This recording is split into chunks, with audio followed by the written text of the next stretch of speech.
Hi kids, I'm here with my friend Benson. This is my sister's dog. And you're a good boy, aren't you? Good afternoon. Can you shake a paw? Good boy. Good boy. Well kids, I don't know if you've noticed the word that I've been using a lot. I'll give you a few more clues. Good morning. Good day. Good boy. Good night. Well, the word is good, and good is in our word goodness, which is a fruit of the Spirit.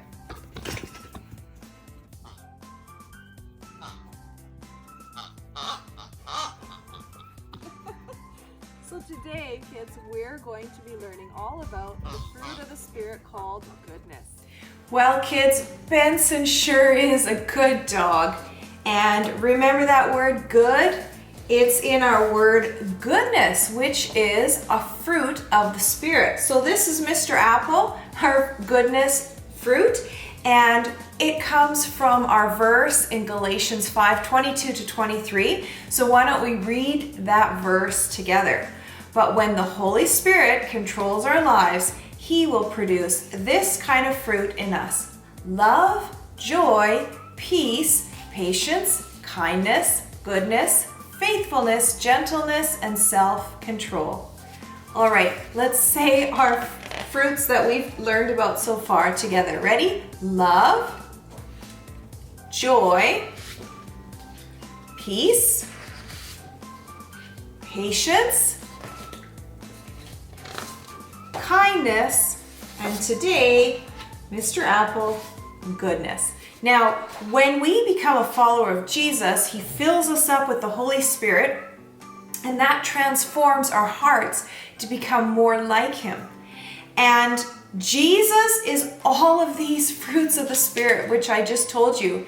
And today we're going to look at how Jesus is so good. Now, I have a question for you. Are you good or are you bad? Now, how about this question? Is God good or is God bad? Well, let's answer the easier question first. Is God good or is He bad? Well, the fact is that God is good all the time, and it's in His nature to be good. In fact, we can see God's goodness in the things that He created. And in the Bible, kids, there's a book at the very beginning of the Bible, and it's called Genesis. And in it, it shares the story of creation when God created all these amazing things, including the heavens and the earth and all the beautiful details within that creation. And God created these beautiful things for us to enjoy, like delicious food for us to eat and animals for us to interact with. Like this apple, right? Our goodness apple. Let's taste it.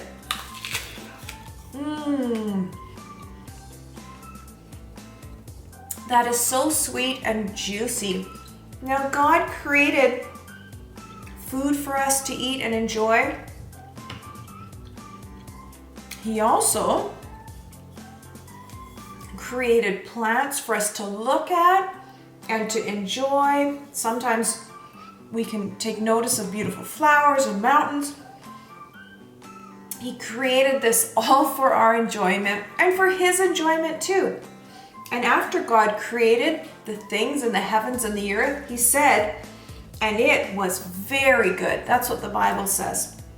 Now, just talking about these things makes me think of a verse in the Bible which says, "Taste and see that the Lord is good." This is from Psalm 34:8. This is another verse from the book Psalms in our Bible. Now, we can see with our eyes all the things that God created that are good for us to enjoy and for us to taste. And He made all of this. Now, speaking of goodness, goodness also means pure, holy, and righteous. Now, only God and His Son Jesus are pure, holy, and righteous. That means they are without sin, no fault, and there's nothing bad in them. So let's go back to my original question. Are you good or are you bad?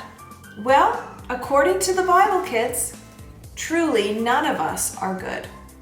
Goodness is only possible through God's grace and His mercy. Now you see, when Jesus died on the cross, because of our sin, He took our problem, which is all the bad in us, and He made us good because of Him. And we can become right before God because of what Jesus did by taking the punishment of our sin and taking it on Him. And when we confess our sin before Jesus and thank Him for what He did on the cross, He gives us a new heart, a clean heart. And we can then become right before our God in heaven, pure and holy. That's our spirit. Now, just to add something to this topic of goodness, I can think about doing good things in my actions, and I can actually do some good things. But you know what, kids? I may still have something bad in my heart. So take this banana, okay? So let's maybe draw a little face on it. We'll personalize this banana. I don't know. Should we give him a name?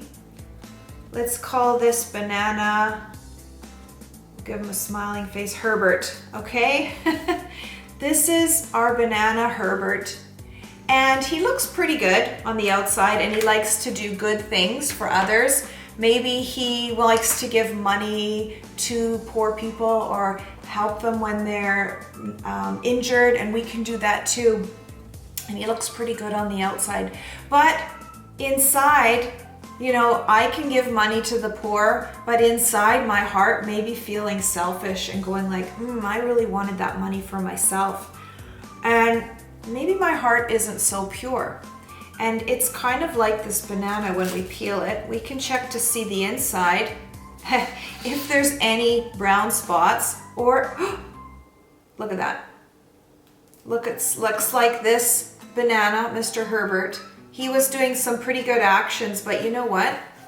His heart wasn't totally pure, was it? That's because we have a sinful nature, a selfishness to us. And sometimes we have this heart that isn't quite good. Now, we have these dark spots. But the good news is that through the power of Jesus and His Holy Spirit, He can transform us to give us a pure, a clean heart. And the more that we walk with Jesus, the more we're going to become like Him. And He's going to keep changing our hearts to be more good like Him. So are you good or are you bad? Well, the truth is, sometimes we're good and sometimes we're bad because of the actions and the choices we make. And we want to keep making good choices. And through the power of the Holy Spirit, we can do that. Now, the first step towards being good, well, we know we have to accept Jesus' forgiveness, and He gives us a new spirit, which makes us good inside, perfect. And the second is our soul, and we want to be good. We're striving for that. But you know, kids, God will transform your heart and help you to be good and do good choices and decisions. But you know, until we actually get to heaven, we're never going to become perfect like Jesus is. And we're never going to always make the best right choices. But in heaven, kids, everyone is going to be good. There's going to be no bad things in heaven. And we're not going to be bad when we're in heaven. So that's something really to celebrate. Now, there's a story in the Bible called the Good Samaritan. There's our word again. Good, goodness, the Good Samaritan. And he had a really good heart, like the inside of this banana, not with that bruised part. And he did some good things, like the peeling. He was helpful, and he stopped to help a man who was badly beaten. And so let's watch that and see the fruit of the Spirit of goodness in this man, the Good Samaritan. The Miracle of Mercy. The Good Samaritan. This is Jesus, who is the Son of God and the Savior of the world. You see, when Jesus was on earth, he wanted everyone to know what God thought about things. So he took every opportunity to teach people about God's heart. One day, a religious expert stood up to test Jesus by asking him this question: "Teacher, what should I do to inherit eternal life?" What does the law say? The man answered, "You must love the Lord your God with all your heart, all your soul, all your strength, and all your mind, and love your neighbor as yourself." Right. All right. Do this and you will live. Wait. The man then asked, "And who is my neighbor?" Jesus replied with a story. A Jewish man was traveling from Jerusalem down to Jericho, and he was attacked by bandits. Ah! They stripped him of his clothes, beat him up, and left him half dead beside the road. By chance, a priest came along. But when he saw the man lying there, Yuck. he crossed to the other side of the road and passed him by. La la la la la la la la la la la la. Wow! Another man who worked in the temple, who was called a Levite, walked over and looked at him lying there. Please help. Huh? But he also passed by on the other side. Then a Samaritan came along. Samaritans were hated by Jews. They were seen as lesser people, and Jews would not interact with them. But when the Samaritan saw the man, he felt compassion for him. Going over to him, the Samaritan soothed his wounds with olive oil and wine and bandaged them. Then he put the man on his donkey and took him to an inn, where he took care of him. One room, please.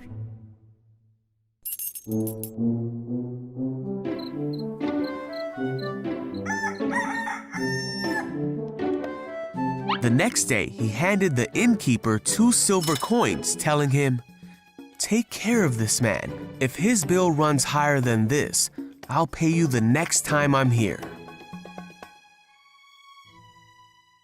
Now, which of these 3 would you say was a neighbor to the man who was attacked by bandits? The man replied, "The one who showed him mercy." Then Jesus said, "Yes, now go and do the same."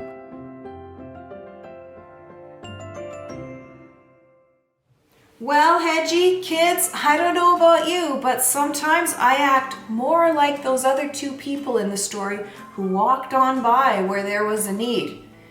And I want to become more like Jesus, and I'm sure you do too.